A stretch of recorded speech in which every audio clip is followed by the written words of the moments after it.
Since the release of Astro Bot, I have been craving a good platformer. And unfortunately, I do not have a PS5. But I do have Roblox. So today I will play through some of the best platformers according to better discovery, and I will see which ones fulfill this hole in my heart that so desperately craves a good platformer. First up, we have Detriment. Oh my god, it's so loud! A platformer that offered pretty interesting mechanics such as wall jumping and a long jump that allows you to cancel midway through. Give me something more difficult. What is this? Ah! Give me something more difficult. What is this, for babies? Oh, brother, this guy stinks! I had a little bit of a good time playing the tutorial, but the momentum died very quickly as I was forced to endure this slow beginning. On behalf of Yuna, blah, blah, blah, blah. I don't need to use the bathroom. Are you sure about that? Double check. Alright. Can I just please play the game? After somehow enduring all of that without falling into a coma, I finally got to play the real game. It's showtime.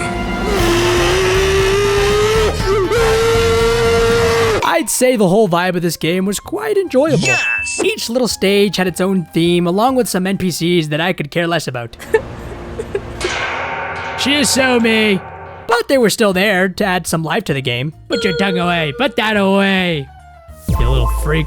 The obstacles and objectives weren't too bad either. A bit of a breeze to go through if it weren't for the garbage jump cancel mechanic.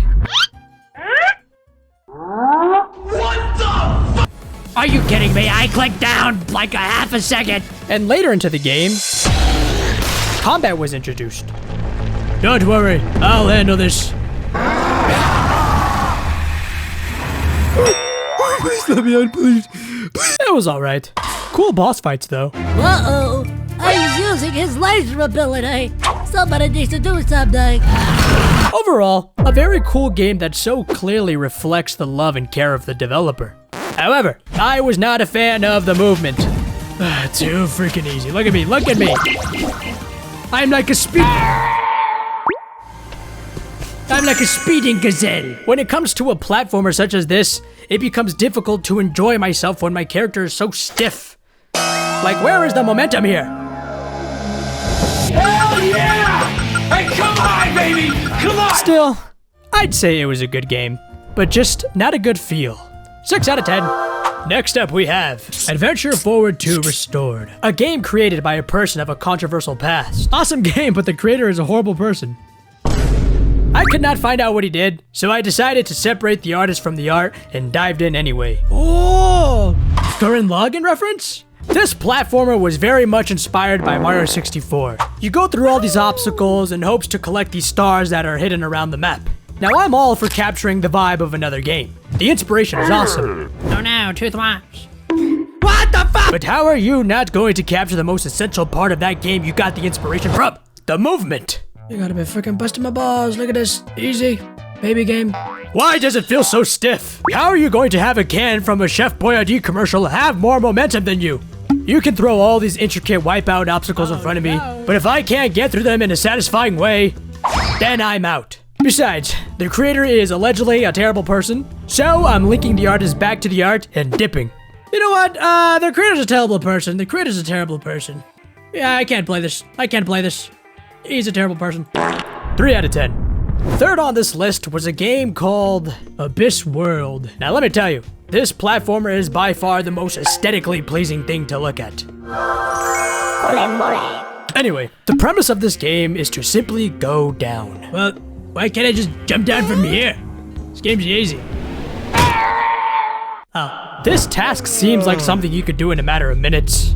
Until you get a feel for the jumping mechanic. This is by far the worst jumping I've ever experienced. The arrows point this way. No! Son of a bitch! No!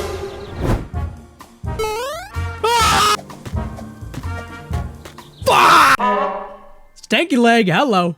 There is no gauge to tell you how much power is in your jump, nor any kind of indication on where you're going. It's just a straight up guessing game. No. No, don't do this to me now.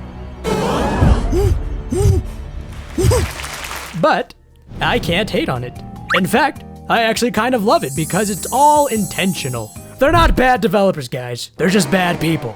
Playing into a character's weakness to turn these mundane jumps into something so stressful is a sick and twisted excuse for a game that I can very much appreciate. Other than that, yeah, there's not much to say about this one. 9 out of 10.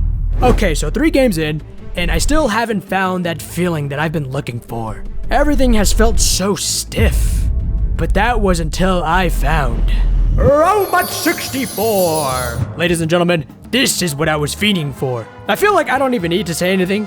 Just take a gander. Look how fluid this movement is. And on top of that, it's got charm.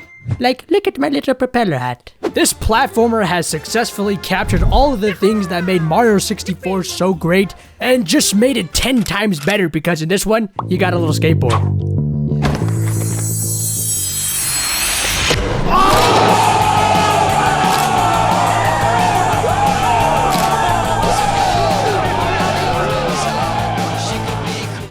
And you're a robot. You know what else has a robot as their main character? Astro Bot. So thanks to Robot 64, I no longer have the urge to purchase a PlayStation 5.